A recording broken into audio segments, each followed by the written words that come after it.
When we talk about trauma-informed practice, first and foremost, understanding what we mean by trauma.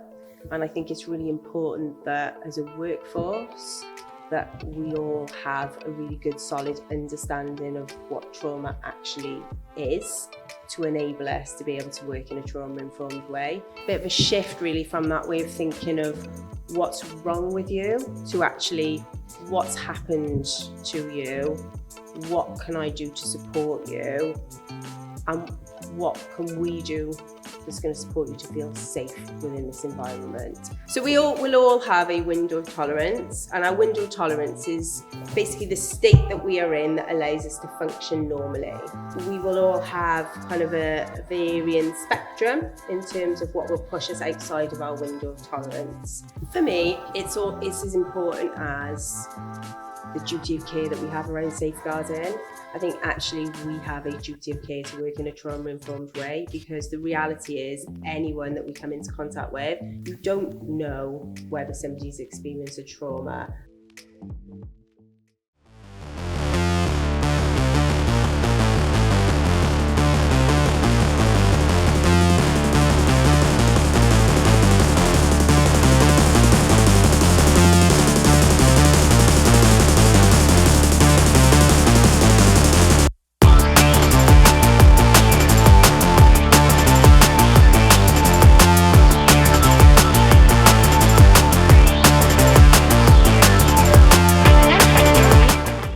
Hello, welcome to Drugs Unwrapped with myself, Rob. Today I'm delighted to be joined by Sarah, who is the CAVDAS Cardiff and the Vale Drug and Alcohol Service Alliance Manager. Sarah, how are we? That's a bit of a mouthful, isn't it? It is a mouthful. I need to shorten that somehow. Yeah. I'm good, thank you. How are you, Rob?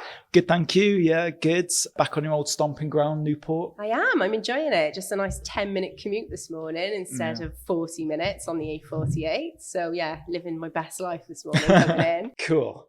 So today's topic is obviously around trauma-informed practice. And obviously from a barod perspective, you are one of the co-chairs of our internal working group. So no better person really to talk about trauma-informed practice. So to just get straight into it, essentially, sir, what is trauma-informed practice? Is it just essentially just being nice and kind to people, or is it a case of a bit more than that?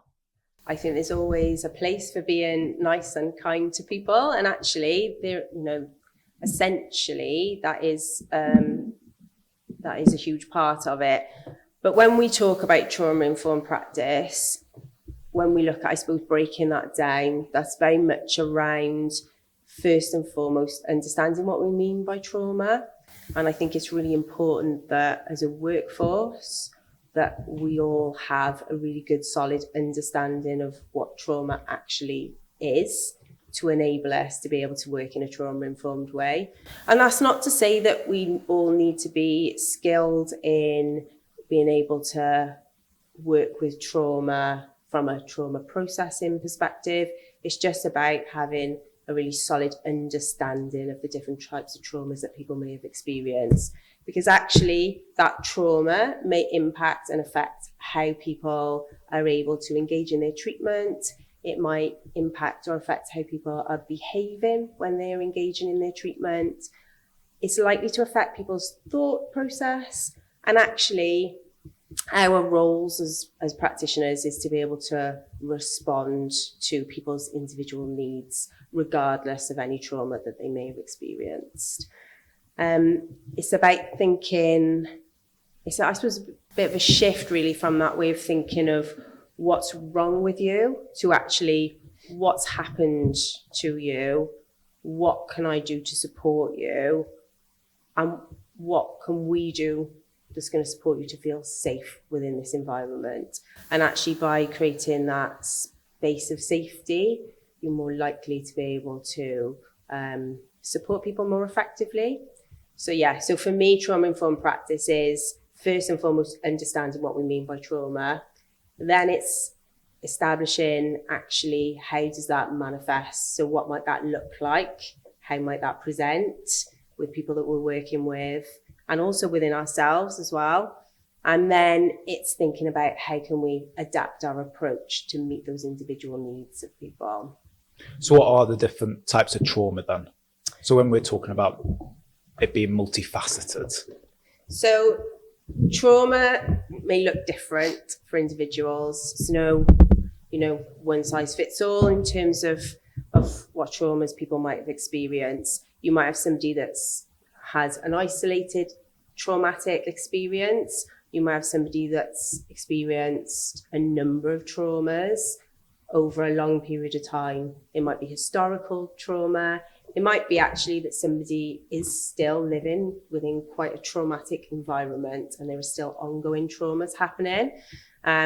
So I think it's about recognising that and what those traumas could be. They could be one-off isolated incidents. It could be something like somebody's experienced a significant sexual assault or been in a road traffic accident, or it could be long-term prolonged trauma over a period of time, such as experiencing harm or abuse. It could be a form of domestic abuse. And again, that's kind of where you look at whether somebody has experienced that historically or where they're currently experiencing that when they enter into treatment. It's quite interesting you say in terms of some different forms. I think a lot of people, when they think about trauma and stuff, they probably think more the different types of abuse, so to speak. But you mentioned there, when somebody may have been in a road traffic accident and stuff, you probably sometimes, especially with people coming into substance use services, you probably don't think of those everyday kind of occurrences, if you get what I mean, and obviously the impact that they can have on people with it. So in terms of when people do access services, can that trauma look like anything within individuals in terms of how they present? Would there be any kind of common signs, so to speak? Yeah, and again, it very much will vary on the individual. So how trauma might manifest or present with me might look different for you, Rob. And there are lots of different reasons for why that might look different. So things like the type of trauma, how long the trauma happened for, like we've just said, whether it was isolated or whether it was over a longer period of time. Also things like what protective factors were in place. That will have an impact as well. But essentially, a trauma response is your body or your brain's way of protecting you and keeping you safe. So if you've experienced a trauma and you're in a situation where you potentially feel unsafe, you might feel triggered. And when you feel triggered, you're potentially going to see a range of different trauma responses. Have you ever heard of the window of tolerance? I think you talked about it before, yeah. So we'll all have a window of tolerance, and our window of tolerance is basically the state that we are in that allows us to function normally. So we will all have kind of a varying spectrum in terms of what will push us outside of our window of tolerance. And essentially, once we're out of our window of tolerance, that's when our brain or our body is telling us you're not safe, and you will react or respond in a range of different ways. And the common ways are fight, flight, or freeze. Heard of that? Yeah. Yeah? I have heard of that. You've heard of that? Yes, we got there. So if somebody is in a fight mode, so generally that's somebody that you're going to see presenting in quite a hyper-aroused state. So they're likely to be quite irritable, quite frustrated, coming across as like they're quite frustrated. They might be quite aggressive. They might be using a bit sweary language. They might seem like they're angry with you as your worker.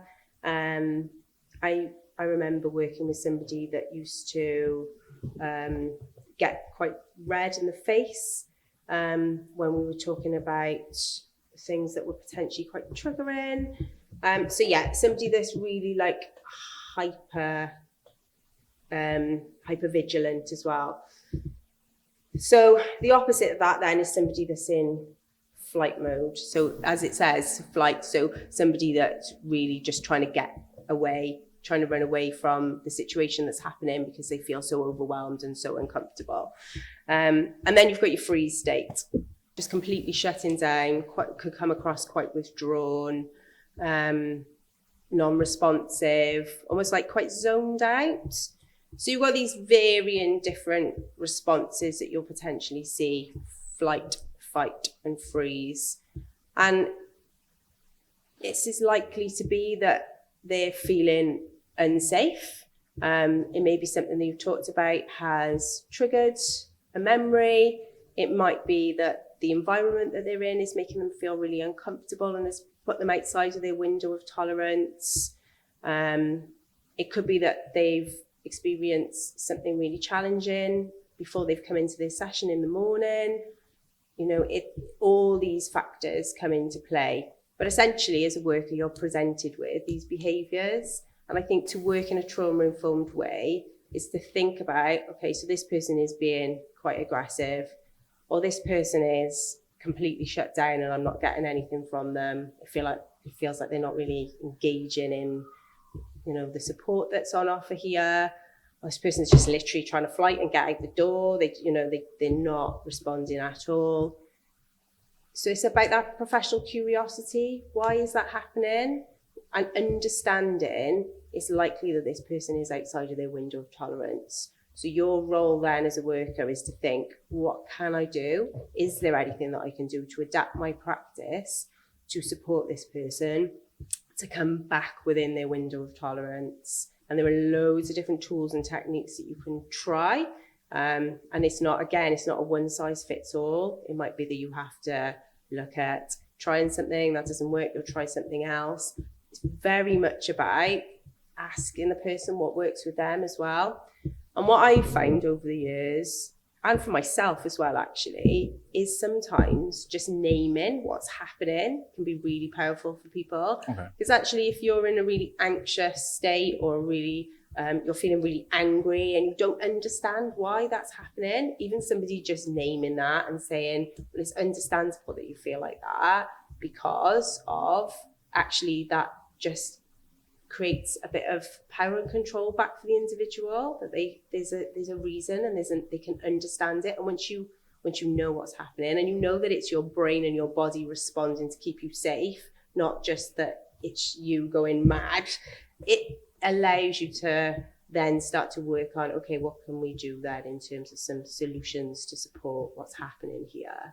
So yeah, that's kind of a long-winded way of talking about trauma responses and how we can respond in a trauma-informed way. Obviously, lots of different services and organisations are like trying to become more trauma-informed in like their approach and their practice and stuff.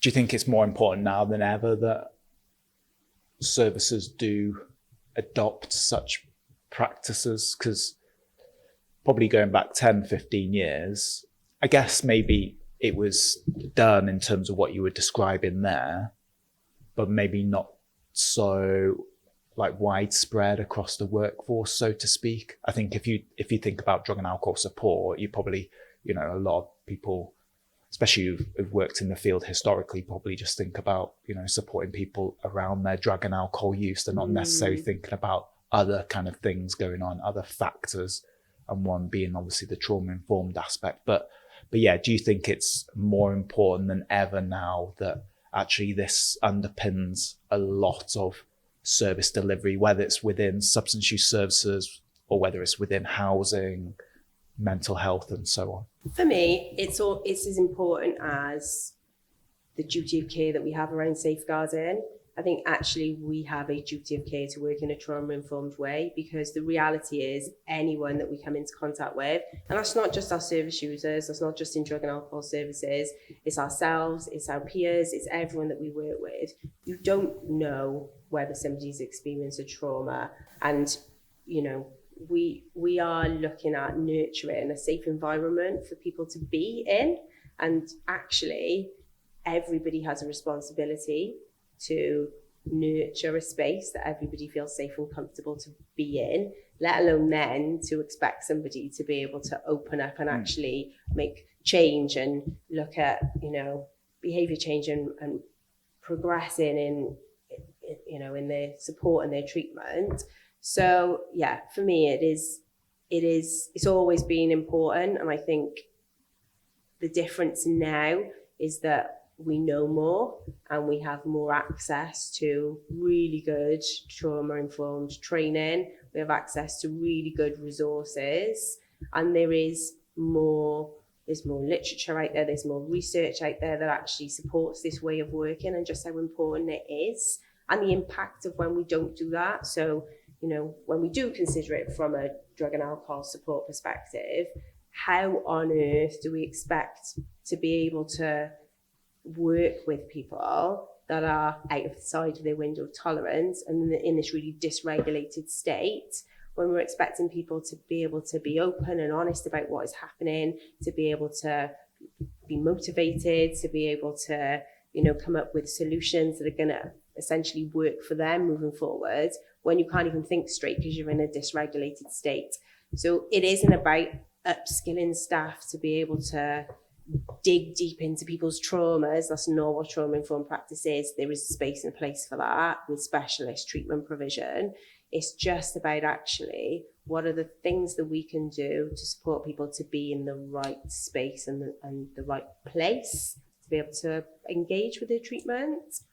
Is there any way then, in terms of like how current systems and structures then can go the opposite, in that they can, I guess, unintentionally re-traumatize people? Because obviously, you talk in there in terms of providing that space and everything else that goes along with it to try and reduce that. Does it go the opposite way sometimes in terms of any particular systems or structures that are or could be in place? Yeah, I think, it's always about trying to get that balance, isn't it? We are bound by a range of different structures and frameworks, and they are there and they're important and they're there to keep us safe. And they're also there to ensure that we can manage things like capacity, but actually to really work in a true trauma-informed way, you need time, you need patience, you need understanding, and you definitely need flex with the way that you work to be able to respond to people's needs. So things like really rigid timescales on, you get offered one appointment, you get offered two appointments, then you're closed. Those things are there for a reason, because we've got lots of numbers coming through our doors and we want to be able to support as many people as possible and be able to capture people when they are ready and able to engage. But actually, sometimes those structures are really challenging for people to meet those needs, to meet those demands from the onset without them having that work around that regulation. So actually things like that can work against you. Things like, we have to achieve our key performance indicators, ensuring that people are seen within a certain amount of time, ensuring that, we are essentially aiming to work towards treatment complete drug freeze, and that's important. And I get that that's important, but sometimes that can cause a bit of restriction. Things like the environments that we're working in, getting that balance between meeting our health and safety needs, but also creating really warm and nurturing and safe and welcoming environments. There is definitely a pull there between those two. Bit of a conflict. Absolutely. Like when you look at some of the research around creating trauma-informed spaces, but having things like plants and making sure that you've got nice soft furnishings, and we're restricted with that from a health and safety perspective. We're also restricted with that in terms of the use of the buildings that we've got access to as well, So yeah, things like that can be really challenging. But I think even with that in mind, there are things that you can do. There are things that are out of our control. So, the buildings that we have to work from sometimes are out of our control, but you can still create a warm environment with the way that you are, with the way that we welcome people into buildings, with the way that we, just meet and greet people. Things like that are so important. So how do we measure it? How do we go, yeah, this is effective, this is how trauma-informed we are, this is its impact? What's the measurable aspect of, is there one? Yeah, so I guess within Barod, what we've done, so we essentially sort of started our journey around trying to become more trauma informed when we adopted the ACES Hub self-assessment toolkit.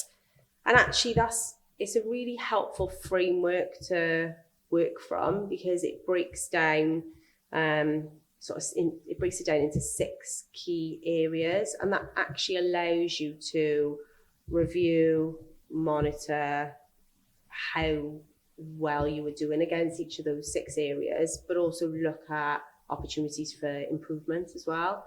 What's working well, best practice, but where do we need to look at improving? And we've used that within Barod as part of our steering group, and that forms our action plan, because I think it's important to know, it's the same as safeguarding. There's no end goal with it. You don't get to the point where you're like, right, we're all celebrating. Yeah. We are now trauma informed. Tick, done. It's a constantly evolving thing that we have to always have on the agenda. Same as safeguarding, needs to always be there, needs to always be on the agenda. So yeah, I think that framework has been really helpful for us to sort of give us some tangible areas of focus. So just without going into too much boring framework detail, but some of the key areas that are in there that give you a bit of a sense as to some of the ways you can sort of benchmark how well you're doing. So the first one looks at governance. So I think that was really important for us from the very start of our journey, was ensuring it's governance and culture, organizational culture, was just making sure that we had buy-in from across the whole organization, and that actually, all good and well, me and Rachel and Emma saying, we're going to set up this, this steering group, but that needed to be something the organization was going to buy into and actually fully commit to. So that is very much around ensuring you've got organizational commitment, things like having a statement of commitment that you are, that is your offer in terms of what you're going to do and what you're going to commit to as an organization. You're going to commit time, you're going to commit some resource to that as well. And then ensuring that that's a clear message across the whole organization as well, because again, there's no point in me, Emma and Rachel working in isolation and doing this work within the steering group, but that not filtering across the whole organisation. Because essentially, again, trauma-informed practice isn't just for managers, it isn't just for frontline workers, it's for everybody that works in the whole organisation. It's for you, Rob, in your role as comms lead. It's for our single point of contact workers. It needs to be a culture, not just I've been on a training course, I'm now going to put my trauma-informed practice hat on and I'm going to work in a trauma-informed way. It should filter through everything that we do, and you should feel that within the organisation as well. So yeah, and then things like, so the next one then is policies and procedures. It's not the most sexy of topics, is it? Policies Juicy stuff. I know. I'm delving straight into the sexy stuff, but actually they're so important. And I think we've done some really good work in Barod about, and actually all of our policies and procedures should be reviewed and updated with the trauma-informed lens. So some examples of ones that we've looked at, so things like our case note recording and procedures, actually we should be seeing in people's case notes that it reflects how people are working in a trauma-informed way. Our recruitment policies and procedures, Chloe does so much work on that, and that was a key priority for her about, okay, how are our recruitment processes trauma-informed? What does it look like when somebody's filling out an application form? What does it look like when somebody comes for an interview? How are we ensuring that we're creating a really safe space for people when they come for interviews? They know where they go in, it's really clear what the process is going to be. Sometimes working in a trauma-informed way is just explaining to people what's happening. I always think about, whenever I go to the dentist, how un-trauma-informed it is, because I feel like I'm just chucked in a waiting room. I've no idea how long I'm going to be waiting for, and I'm called in. I'm told to open my mouth, and then they're digging around doing stuff. They never really talk you through what's happening, and I find it quite a traumatic experience. And I leave feeling like, that was awful. I just feel really uncomfortable. And actually, just by explaining to people, okay, there's going to be a wait, just 10 minutes, and then we'll be with you, those types of things, really small little changes make a really big difference to how people experience where they are and what they're engaging in. I've gone off on a tangent now. But yeah, policies and procedures, really, really important. And actually, all our policies and procedures should have a nod to how we are bringing them in line with trauma-informed practice. So then we've got workforce development and training.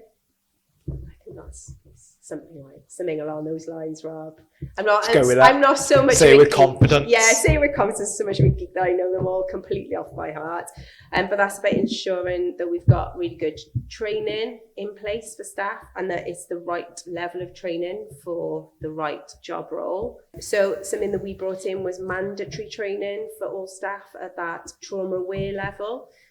So just, again, regardless of what your role is, everybody should have that basic trauma aware understanding.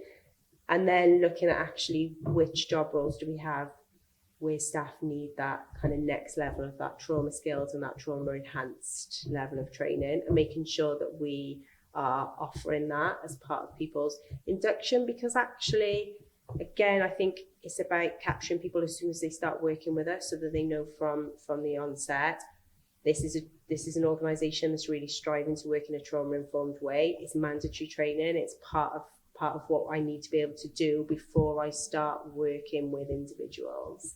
It's also about considering what we offer for our workforce as well around trauma-informed practice. We talk about trauma.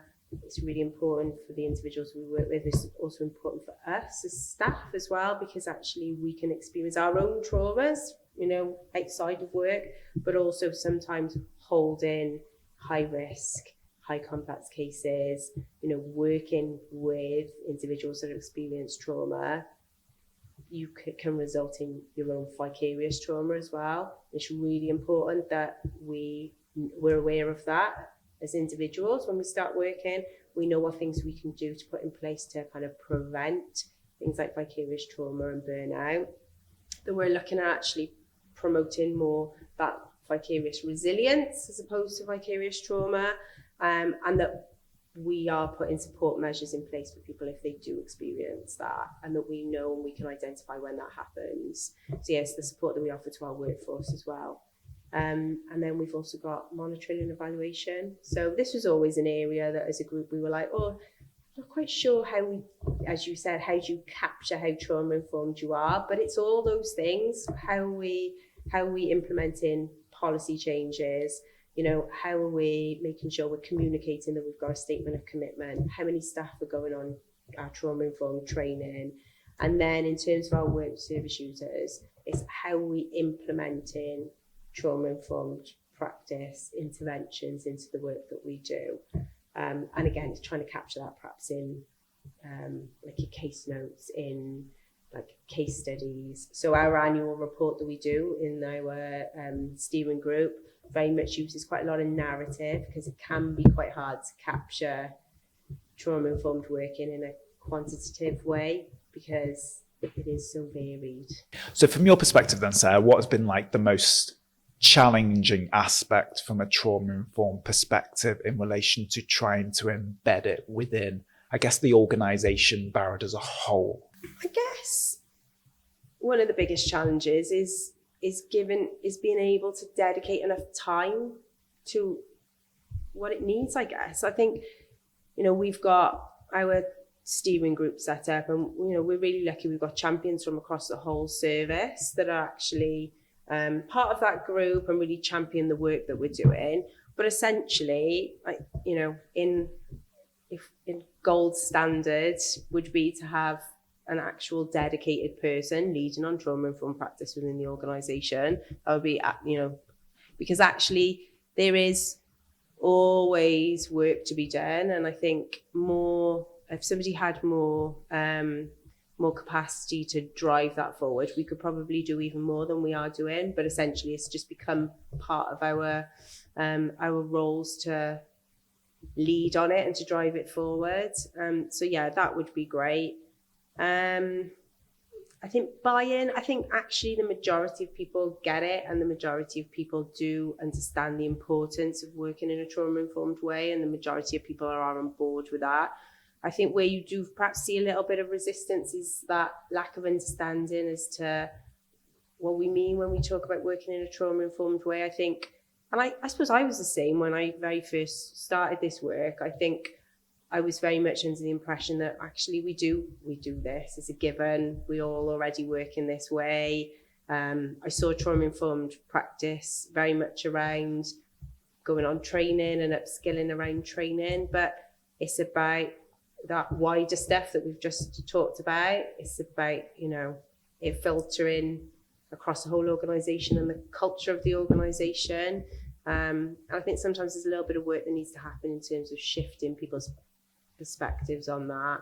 But yeah, in the whole, I think actually people have been really open to this way of working. So on the whole, pretty positive. Yeah, pretty positive. Just, I think if, like I said, gold standard would be that we'd have somebody employed as a trauma-informed lead within the organisation. And I think that would be great in all organisations, so that actually it's always there being driven forward and, always high priority. To bring it to a close then, so obviously if you got, say, organizations or maybe particular individuals within organizations wanting to start this whole process of getting a trauma-informed approach within their organization, from your kind of experience, where would they start?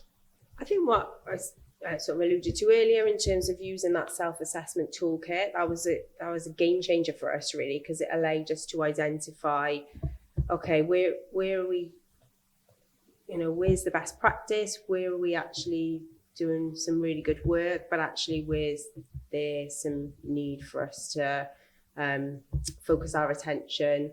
And it allowed us to formulate, I guess, an action plan to work on as well. And we had to make that quite tangible in terms of what's realistic within our capacity.